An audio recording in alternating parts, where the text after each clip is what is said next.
Chapter number 2 को आज revision करते हैं। चैप्टर नंबर 2 पे क्या क्या दिया हुआ है, क्या क्या पढ़े हैं, उसको एक बार और रिवाइज कर लेते हैं भाई। चल फटाक से देखो, क्विक रिवीजन पे आते हैं।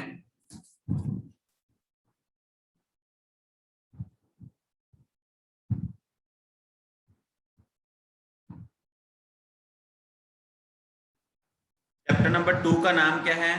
चैप्टर नंबर 2 का नाम बताओ फटाक से। Principal of management.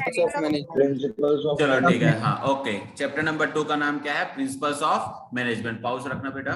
Principles of management. इसमें हम लोग सबसे पहले बात करेंगे कि what do you mean by principles of management. Principles of management का मतलब क्या होता है, ये हमको जानना है। Meaning of principles of management. Meaning क्या है प्रिंसिपल्स ऑफ मैनेजमेंट का? तो प्रिंसिपल्स का मतलब होता है दोस्तों रूल्स एंड रेगुलेशन, और मैनेजमेंट का जो रूल्स एंड रेगुलेशन जिसको हम लोग नॉर्मली जानने की कोशिश करते हैं उसको अपन क्या बोलते हैं? Principles of management. देखो क्या लिखा है, management principles are the statement और fundamental truth which act as a guideline for taking managerial action and decision. जिसको याद नहीं हो रहा है बोल रहे थे ना दोस्तों, वो यही डेफिनेशन को 20 बार लिख करके याद कर लेना।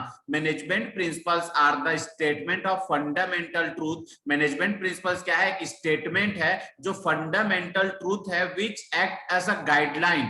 ये जो हमको क्या बताता है? गाइडलाइन के रूप में मिलता है। Which act as a guideline for making managerial actions and decision. मतलब एक गाइडलाइन प्रोवाइड होता है जिससे हम कुछ डिसीजन, मैनेजरियल डिसीजन लेने में हमको आसानी हो जाता है। उसको अपन बोलते हैं principles of management.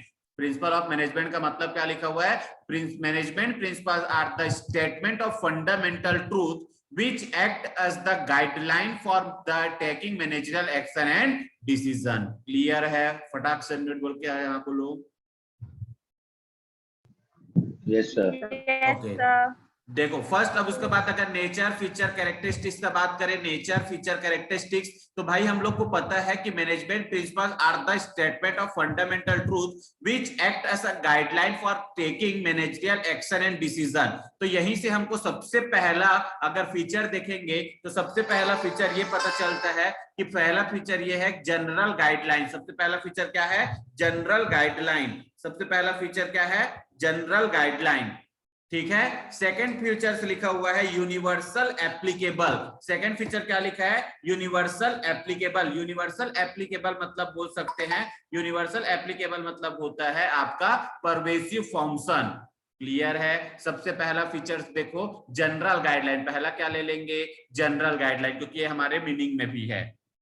General guideline provide करते हैं मतलब कुछ गाइडलाइन हमको रास्ता दिखाता है। सेकंड देखे यूनिवर्सल एप्लीकेशन। यूनिवर्सल एप्लीकेशन मतलब होता है परवेसिव फंक्शन, मतलब मैनेजमेंट प्रिंसिपल हर ऑर्गेनाइजेशन में काम आ सकता है। कोई भी ऑर्गेनाइजेशन है जिसमें आप मैनेजमेंट का प्रिंसिपल्स को, जो रूल्स एंड रेगुलेशन है उसको उसमें डिसीजन के लिए, आप मैनेजरियल डिसीजन के लिए यूज कर सकते हो। क्लियर है? सेकंड क्या लिखा है? Evolutionary form by practice and experiment. मतलब ये जो मैनेजमेंट प्रिंसिपल जो निकला है ना, वो प्रैक्टिस और एक्सपेरिमेंट से निकला है दोस्तों। प्रैक्टिस एंड एक्सपेरिमेंट से निकला है। फ्लेक्सिबिलिटी है, ये क्या है? फ्लेक्सिबिलिटी है। इसको चेंज कर सकते हैं according to your nature. Flexible है, ये चेंजेस हो सकता है, फ्लेक्सिबिलिटी है। ठीक है। और क्या लिखा है? Behaviour in nature. Behavioural in nature मतलब अलग अलग नेचर पे आप इसको एडॉप्ट कर सकते हो, अलग अलग चीज पे आप इसको एडॉप्ट कर सकते हो। और लास्ट लिखा है based on causes and effectiveness. Based on causes of effectiveness मतलब क्या लिखा है? अलग अलग कॉसेस में अलग अलग इफेक्ट देगा। अलग अलग कॉसेस मतलब अलग अलग प्रॉब्लम आएगा ना, तो उस प्रॉब्लम में अलग अलग ये इफेक्ट देता है। ये चीज इसके अंदर लिखा है। और ये कंटिंजेंट है। ये कंटिंजेंट मतलब इसको बोल सकते हैं, कंटिंजेंट को रहने दो। इतना ही याद रखो कि 6-7 पॉइंट दिया है, इस 7 पॉइंट में कम से कम 5 पॉइंट याद रखो। पहला पॉइंट क्या लिख याद रखना? General guideline. सेकंड याद रखना यूनिवर्सल एप्लीकेशन। थर्ड लिखना form by practice and management, practice and experiment. Fourth याद रख लेना फ्लेक्सिबिलिटी। फिफ्थ याद रख लेना बिहेवियर इन नेचर। और cause and effect relationship, based on cause and effect relationship. बस इतना पॉइंट आपको याद रखना है। क्लियर है? Yes sir. उसके Yes, बाद लिखा sir. हुआ है significance of principles of management. Principles of management का सिग्निफिकेंस या importance, importance and significance of principle of management में सबसे पहला इंपॉर्टेंस क्या लिखा हुआ है, providing managerial with useful insight into reality. तो ये क्या, provide general guideline to manager बोल सकते हैं, provide general guideline to manager, first point बोलेंगे provide general guideline to manager. Second, optimum utilisation of resource, second optimum utilisation of resource. Next, increase effectiveness भी लिख सकते हैं, इंक्रीज इफेक्टिवनेस भी लिख सकते हैं। नेक्स्ट क्या लिखा है, साइंटिफिक डिसीजन, ये क्या है, साइंटिफिक डिसीजन है। और नेक्स्ट क्या लिखा हुआ है, meeting changing environment requirement, meeting changing environment requirement. और नेक्स्ट लिखा है इफेक्टिव एडमिनिस्ट्रेटर, इफेक्टिव एडमिनिस्ट्रेशन। बस ये 5 पॉइंट आपको याद रखना है। 5 पॉइंट में पहला पॉइंट क्या लिखा हुआ है, पहला पॉइंट क्या लिखा हुआ है, 1 मिनट दोस्तों, चलो importance of principles of management को बात करते हैं। Importance of principle of management में देखो क्या लिखा है, सबसे पहले हमको याद रखना है providing general guideline to manager, providing general guideline to manager. Principles of management का जो गाइडलाइन हम लोग को जो मिला है, जो हम लोग को बेसिक हम लोग को जो गाइडलाइन जो मिलता है, फंडामेंटल ट्रूथ जो गाइडलाइन मिला है वो क्या होता है, मैनेजर्स के लिए मिला है, providing general guideline to manager, ये हमारे लिए सिग्निफिकेंट है। सेकंड अपन बोल सकते हैं ऑप्टिमम यूटिलाइजेशन ऑफ रिसोर्स, जो गाइडलाइन मिला है उसको अगर हम फॉलो करेंगे तो हम सही डायरेक्शन पे चले जाएंगे, जिससे हमारा ऑप्टिमम यूटिलाइजेशन ऑफ रिसोर्स होगा। नेक्स्ट क्या लिखा है, साइंटिफिक डिसीजन, और जो गाइडलाइन भी है वो साइंटिफिक डिसीजन है, मतलब वो प्रैक्टिस और एक्सपेरिमेंट से है, मतलब वो गलत तो नहीं हो सकता, उसको अडॉप्ट कर सकते हैं। नेक्स्ट क्या लिखा हुआ है, मीटिंग चेंजिंग इन्वायरमेंट रिक्वायरमेंट, मतलब it creates dynamic nature, it create dynamic nature, मतलब क्या होता है कि वो जो एक्सपेरिमेंट है वो एनवायरनमेंट के चेंज होने के अकॉर्डिंग हम उसको क्या कर सकते हैं, चेंज कर सकते हैं। और नेक्स्ट क्या लिखा है, इफेक्टिव एडमिनिस्ट्रेशनशिप, इफेक्टिव एडमिनिस्ट्रेशनशिप मतलब होता है इफेक्टिव मैनेजमेंट भी लिख सकते हो वहां पर। इफेक्टिव मैनेजमेंट मतलब होता है कि ऐसे करने से हमारा मैनेजमेंट भी इफेक्टिव होगा, मतलब एक अच्छे डिसीजन पॉइंट पे आ सकता है, और ऑप्टिमम यूटिलाइजेशन रिसोर्स होने के कारण एक अच्छा डिसीजन हमारा ऑर्गेनाइजेशन गोल अचीव हो सकता है। क्लियर है? Yes, sir. ओके ठीक है, तो अपन सबसे पहले भाई क्या पढ़े, सबसे पहले हम इसका मीनिंग पढ़े। मीनिंग क्या है, देखो, management principles are the statement of fundamental truth which act as the guideline for the managerial action and decision. Second, अपन इसका नेचर फीचर इंपॉर्टेंस, अगर नेचर फीचर कैरेक्टरिस्टिक्स देखे तो पहला पॉइंट क्या लिखना था, जनरल गाइडलाइन। सेकंड पॉइंट क्या लिखेंगे, यूनिवर्सली एप्लीकेबल। थर्ड पॉइंट क्या लिखेंगे, form by practice and experiment. Fourth क्या लिखेंगे, फ्लेक्सिबिलिटी। फिफ्थ पॉइंट क्या लिखेंगे, बिहेवियर इन नेचर। और सिक्स पॉइंट क्या लिखेंगे, based on causes and effect relationship. उसके बाद हम इसका क्या देखेंगे, importance and significance of principles of management. तो इसका पहला इंपॉर्टेंस अपन लिखेंगे provide general guideline to manager. Second importance देखेंगे optimum utilisation of resource. Third importance देखेंगे साइंटिफिक डिसीजन। फोर्थ इंपॉर्टेंट देखेंगे meeting changing environment requirement. Fifth importance देखेंगे effective administration. Fifth importance देखेंगे इफेक्टिव एडमिनिस्ट्रेशन। और नेक्स्ट देखेंगे fulfilling social responsibility. अगर ये भी लिखना चाहेंगे तो 6 पॉइंट के लिए हम इसको याद कर सकते हैं, फुलफिलिंग सोशल रिस्पॉन्सिबिलिटी। क्लियर है? अब उसके बाद हम लोग को देखना है भाई दो मेन प्रिंसिपल, जो गाइडलाइन जनरल गाइडलाइन दिया है उसका दो मेन ऑथर है जिन लोग ने जनरल गाइडलाइन दिया है। एक है हमारा हमारा है एक हेनरी फयोल, और एक है हमारा FW टेलर। इन दोनों का प्रिंसिपल्स को हम लोग को पढ़ना है। यहाँ पर सबसे पहला पढ़ेंगे हम लोग फयोल्स प्रिंसिपल्स ऑफ मैनेजमेंट। फयोल्स कौन है भाई, आपका हेनरी फयोल्स है, जो 1841 में फ्रांस में उसका क्या हुआ था, बोर्न हुआ था। उसने 1888 पे क्या किया था, उसने 1888 पे माइनिंग कंपनी ज्वाइन किया था। उस माइनिंग कंपनी का इंसॉल्वेंसी के रूप में आ गया था। उसने क्या किया था, उसको 30 साल लगा था। आज के डेट में coal mining company best financial position के नाम से जाना जाता है, जिसमें उसने जो भी अपना फॉर्मूला लगाया था, जो मैनेजमेंट प्रिंसिपल्स लगाया था, उसी को यहाँ पर क्या किया है, उसी को उसने बताया कि क्या क्या उसने कौन कौन सा प्रिंसिपल उसने अडॉप्ट किया था। तो उसी के बारे में पढ़ेंगे। सबसे पहला प्रिंसिपल्स का बात किया है, सबसे पहला प्रिंसिपल्स बोलता है डिवीजन ऑफ वर्क।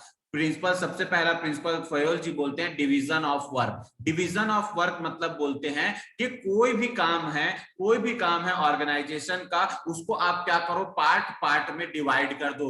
जितना काम है ना सबको अलग अलग बंदे को पार्ट पार्ट में डिवाइड कर दो। इससे को पार्ट पार्ट में डिवाइड करने से एक बेनिफिट ये होगा कि आपका जो बंदा जो काम कर रहा है वो अपने काम में स्पेशलाइज्ड होगा और इससे एफिशिएंसी इंक्रीज होगा। वो स्पेशलाइज्ड होगा और उससे क्या होगा, एफिशिएंसी इंक्रीज होगा। तो ये दो काम आपका उसके अगर उसको करोगे डिवीजन ऑफ वर्क करने से ये दो बेनिफिट होगा। देखो क्या लिखा है, dividing the whole work into small segment to get specialisation, to get specialisation. Second point क्या लिखा हुआ है दोस्तों, authority and responsibility. Authority and responsibility मतलब क्या होता है कि भाई आपका जो ऑथोरिटी और जो अगर आप गाइडलाइन वर्क को डिवाइड किए हो ना, तो वैसे ही आपका ऑथोरिटी एंड रिस्पॉन्सिबिलिटी भी होना चाहिए। ऑथोरिटी मतलब होता है पावर, ऑथोरिटी मतलब होता है पावर और रिस्पॉन्सिबिलिटी मतलब होता है ऑब्लिगेशन। रिस्पॉन्सिबिलिटी मतलब क्या होता है, ऑब्लिगेशन। तो ऑथोरिटी और रिस्पॉन्सिबिलिटी दोनों बराबर होना चाहिए,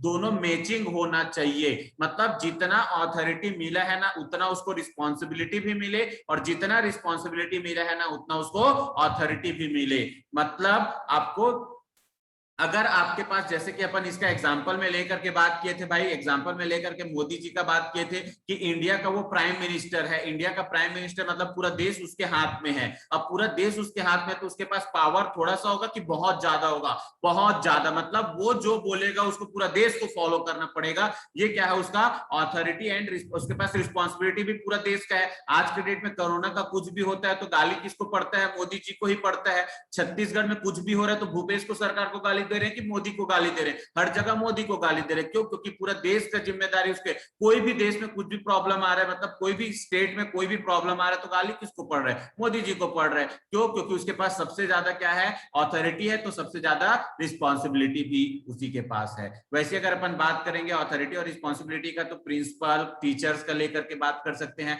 कि टीचर्स के पास भी रिस्पॉन्सिबिलिटी रहता है कि वो अच्छे से पढ़ाए, तो उसके पास ऑथोरिटी भी होना चाहिए। ऑथोरिटी भी होना चाहिए मतलब जैसे क्या होता है कि टीचर को पढ़ाना है, एकदम अच्छे से बोला है कि हर एक बच्चे को समझ आना चाहिए, हर बच्चे का कॉपी कंप्लीट होना चाहिए, हर बच्चे का आंसर सही होना चाहिए। ये आपका जिम्मेदारी है, प्रिंसिपल उसको काम दिया और बोलते हैं कि कोई भी बच्चे को आप पनिश नहीं कर सकते।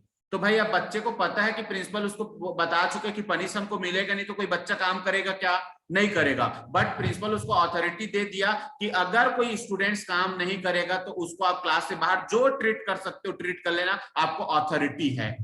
तो वो क्या करेगा, अपना रिस्पॉन्सिबिलिटी के लिए अथॉरिटी को यूज करेगा। लेकिन क्या बोलता है फयोल जी, ये बोलते हैं कि अगर अथॉरिटी दिए हो उतना ही आप उसका रिस्पॉन्सिबिलिटी दो। अथॉरिटी ज्यादा रिस्पॉन्सिबिलिटी कम, अथॉरिटी ज्यादा रिस्पॉन्सिबिलिटी कम है तो फिर मिस यूज होगा, नेगेटिव इंपैक्ट पड़ेगा। और अगर अथॉरिटी कम रिस्पॉन्सिबिलिटी ज्यादा है, अथॉरिटी कम रिस्पॉन्सिबिलिटी ज्यादा है, तो आपका वर्क डिले होगा, प्रॉपर यूटिलाइजेशन अपन प्रॉपर यूटिलाइज नहीं कर सकते, ऑप्टिमम यूटिलाइजेशन नहीं होगा। क्लियर है? नेक्स्ट पॉइंट है डिसिप्लिन। नेक्स्ट पॉइंट क्या लिखा हुआ है, डिसिप्लिन। डिसिप्लिन मतलब होता है कि जो रूल्स एंड रेगुलेशन बना हुआ है, जो आपके जैसे कि स्कूल्स में जो रूल्स एंड रेगुलेशन बना रहता है, वो रूल्स एंड रेगुलेशन सभी के लिए इंपॉर्टेंट होना चाहिए। डिसिप्लिन सभी को मेंटेन करके चलना है, चाहे वो स्कूल के डायरेक्टर क्यों ना हो, चाहे प्रिंसिपल्स क्यों ना हो, चाहे टीचर्स क्यों ना हो, चाहे वहां के और कोई एम्प्लॉय क्यों ना हो, चाहे स्टूडेंट क्यों ना हो, सभी को जो डिसिप्लिन बनाया गया है वो डिसिप्लिन सभी को एडॉप्ट करके चलना है। किसी को भी कोई उसमें छूट नहीं मिलना चाहिए। देखो क्या लिखा है, respect for agreement which are directed achieve obedience, applying full energy for achieving organisational goal, ये लिखा हुआ है। Then next, unity of command. Unity of command मतलब होता है कि कोई एक ही बॉस हो, हमारा कोई एक बॉस ही हो जो हमको कमांड दे और हम सब उसका रूल्स फॉलो करें। कोई एक बॉस हो जो हमको कमांड दे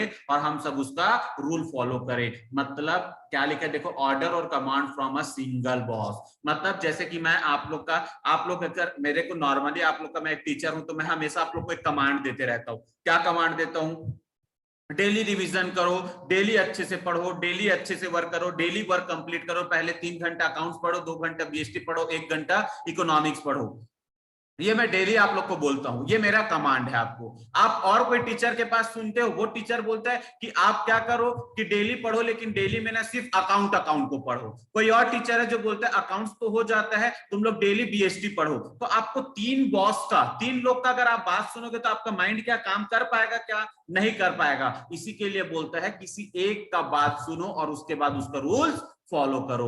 तो यही चीज लिखा हुआ है, ऑर्डर और command for a single boss. अगर आप 2 या 3 लोग का बात सुनोगे तो आप कंफ्यूज्ड हो जाओगे, आप वर्क नहीं कर पाओगे। इसलिए क्या होता है कि एक ही बॉस रहे जिसका काम को, अगर जिसका बात मानेंगे तो हमारा वर्क भी एफिशिएंसी होगा और यहाँ पर पर्सनल बेस्टनेस भी नहीं आएगा। क्लियर है? नेक्स्ट हम लोग ये चीजें, अच्छा एक बात बताओ फटाक से अनम्यूट करके, हम पढ़ रहे हैं, आपको समझ आ रहा है ना? वॉइस क्लियर है ना? Yes sir. Yes sir. Yes sir. जी लोग पढ़े Yes, हैं sir. वो लोग को ये सब बातें याद आ रहा है ना भाई? यस हाँ सर। सर, हाँ सर। हाँ ठीक, चलो चलो। Unity of direction, unity of no sir, direction. Sir break okay. हाँ तो वो आपके में नेटवर्क प्रॉब्लम होगा भाई, जिसके में ब्रेक आ रहा है उसके में नेटवर्क प्रॉब्लम है। Unity of direction, unity of direction मतलब क्या होता है? यूनिटी ऑफ डायरेक्शन मतलब होता है सबको एक ही डायरेक्शन पे चलना है, सबको एक ही डायरेक्शन पे चलना है। मतलब सबका और गोल जो है, सबका जो एम होगा, जो गोल होगा, जो ऑब्जेक्टिव होगा, वो एक ही होना चाहिए। सबका मतलब सर, सबका मतलब तीनों लेवल का, top level, middle level, lower level. Organisation में जितने भी बंदे होंगे वो सबका एक ही गोल होना चाहिए और वो गोल होगा ऑर्गेनाइजेशनल गोल अचीव करना। उसी को बोलते हैं यूनिटी ऑफ डायरेक्शन में क्या लिखा देखो, effort of all the employ to be directed toward the common direction of achieving organisational goal. Unity of direction मतलब ये होता है। उसके बाद क्या लिखा है? Subordination, subordination of individual interest to general interest. Subordination of individual interest to general interest मतलब होता है कि कोई किसी का अगर खुद का कुछ इंटरेस्ट होगा, उसको त्याग करके उसको उसके जनरल इंटरेस्ट में लाओ, मतलब ऑर्गेनाइजेशन के इंटरेस्ट में लाओ। जैसे मैं अगर कहीं एम्प्लॉय करने जा रहा हूं तो मैं वहां एम्प्लॉय कर रहा हूं तो मेरा खुद का एक इंटरेस्ट होगा, मेरा खुद का पर्सनल इंटरेस्ट में मैं वहां जॉब कर रहा हूं। लेकिन वो बोलता है कि आप अपना जो इंटरेस्ट है उसको मैच करो सबके साथ, सबका जो इंटरेस्ट है उसका आपका भी वही इंटरेस्ट होना चाहिए। मतलब सबका इंटरेस्ट अगर ऑर्गेनाइजेशनल का गोल अचीव करने का है तो आपका भी इंटरेस्ट इसमें होना चाहिए, ऑर्गेनाइजेशनल का गोल अचीव करने का है। अगर इसमें मैच होता है तो ठीक है, और अगर आपका गोल ऑर्गेनाइजेशनल गोल के साथ मैच नहीं होता तो आपको आपका गोल, खुद का गोल को सैक्रिफाइस करना पड़ेगा। मतलब आपका पर्सनल गोल को आपको त्यागना पड़ेगा, आपको ऑर्गेनाइजेशन का गोल को अचीव करना होगा। क्लियर है?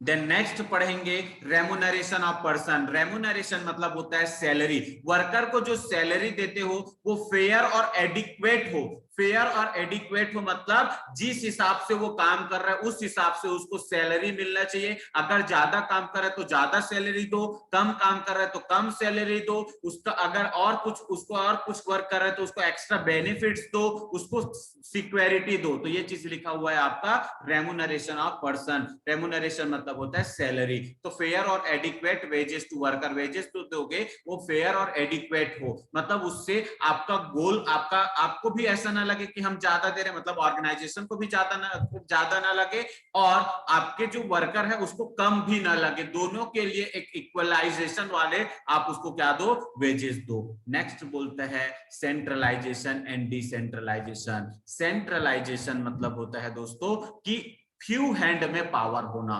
फ्यू हैंड में पावर होना मतलब टॉप लेवल मैनेजमेंट के पास ही पूरा पावर होना। अथॉरिटी सिर्फ टॉप लेवल मैनेजमेंट के पास है, इसको बोलते हैं सेंट्रलाइजेशन। कोई भी डिसीजन, छोटा सा छोटा, बड़ा सा बड़ा, कोई भी डिसीजन जो लेगा सिर्फ अगर टॉप लेवल लेता है तो उसको बोलेंगे सेंट्रलाइजेशन। और डिसेंट्रलाइजेशन मतलब होता है सबको पावर देना, सबको कुछ कुछ पावर देना होता है डिसेंट्रलाइजेशन। सबको पावर देना मतलब जितने भी इंप्लॉय है, जितने भी, चाहे वो हायर लेवल का हो, चाहे मिडिल लेवल का हो, चाहे लोअर लेवल का हो, सबको कुछ ना कुछ अथॉरिटी दिया है, उसको अपन बोलते हैं डिसेंट्रलाइजेशन। तो यहाँ पर फयोल जी ये बोलते हैं कि आपके ऑर्गेनाइजेशन पे ना दोनों होना चाहिए, सेंट्रलाइजेशन भी हो, डिसेंट्रलाइजेशन भी हो। कुछ ऐसे ऐसे मेजर जो चीजें होगा जिसका डिसीजन आपको ही लेना चाहिए, जरूरी है, उसमें आप डाल दो सेंट्रलाइजेशन।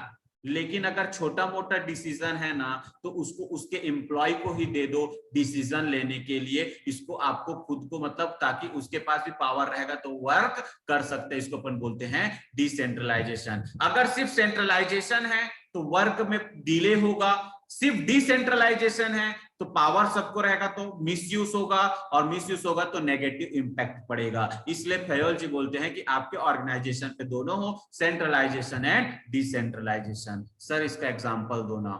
जैसे कि एग्जांपल में ये है कि मान लो जब भाई एक बंदा है मिस्टर ए जिसको 10 यूनिट बनाना है, प्रोडक्शन करना है, 10 यूनिट 10 टेबल बनाना है। अब 10 टेबल बनाने की वो जब चालू किया ना तो उसके पास जो रिसोर्स था ना वो रिसोर्स में सिर्फ 4 टेबल बन सकता है। कितना बन सकता है? 4 टेबल।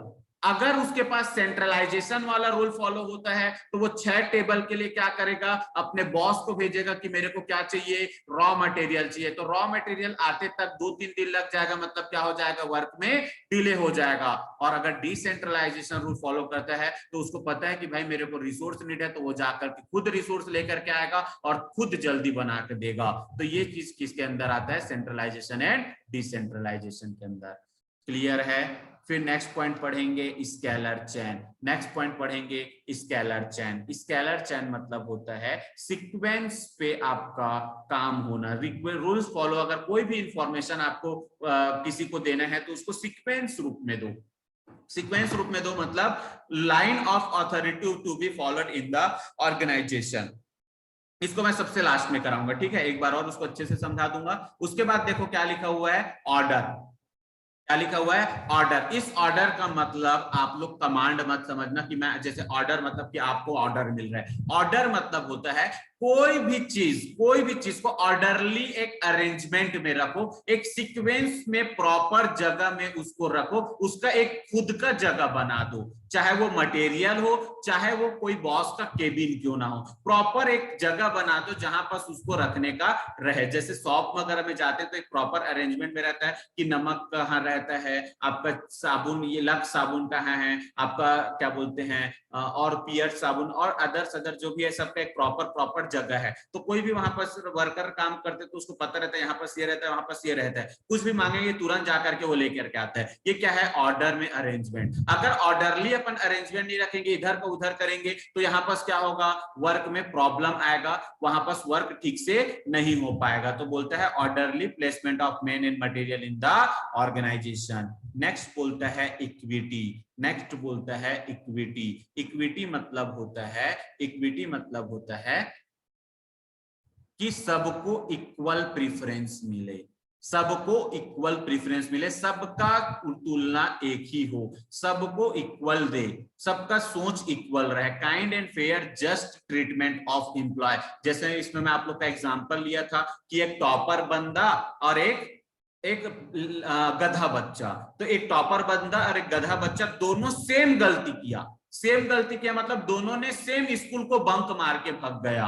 लेकिन जब पकड़ाए तो टॉपर बंदा को क्या किया, थोड़ा सा डांटा और क्लास अंदर बैठा दिया और बाहर बंदा को 10 दिन के लिए सस्पेंड कर दिया। तो क्या गलती तो सेम टाइप का हुआ था, जो गलती दोनों किए थे वो दोनों का गलती सेम है, तो सजा भी दोनों को क्या मिले, सेम मिले। इसी को बोलते हैं इक्वालिटी, इसी को बोलते हैं इक्वालिटी। तो उसी को बोलता है कि कोई भी अगर बंदा होगा तो सबको क्या दो, इक्वल ट्रीटमेंट देना। यहां तक सबको क्लियर है?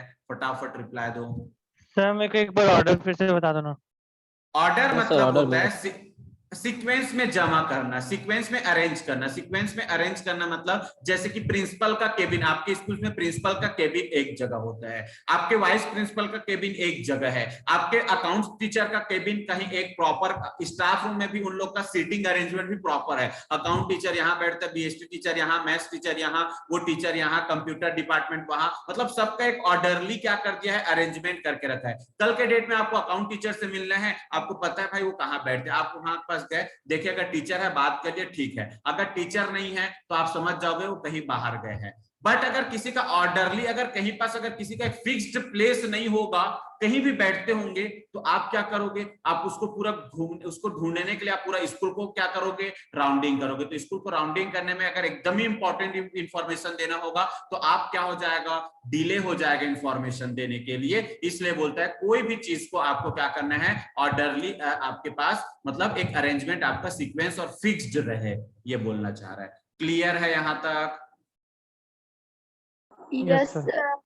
चलो उसके बाद पढ़ेंगे stability of tenure of personnel. Stability of tenure of personnel, stability of tenure of personnel मतलब होता है कि यहाँ पर कोई भी एम्प्लॉय अगर काम कर रहे हैं ना, तो उसके अंदर एक जॉब सिक्योरिटी आए।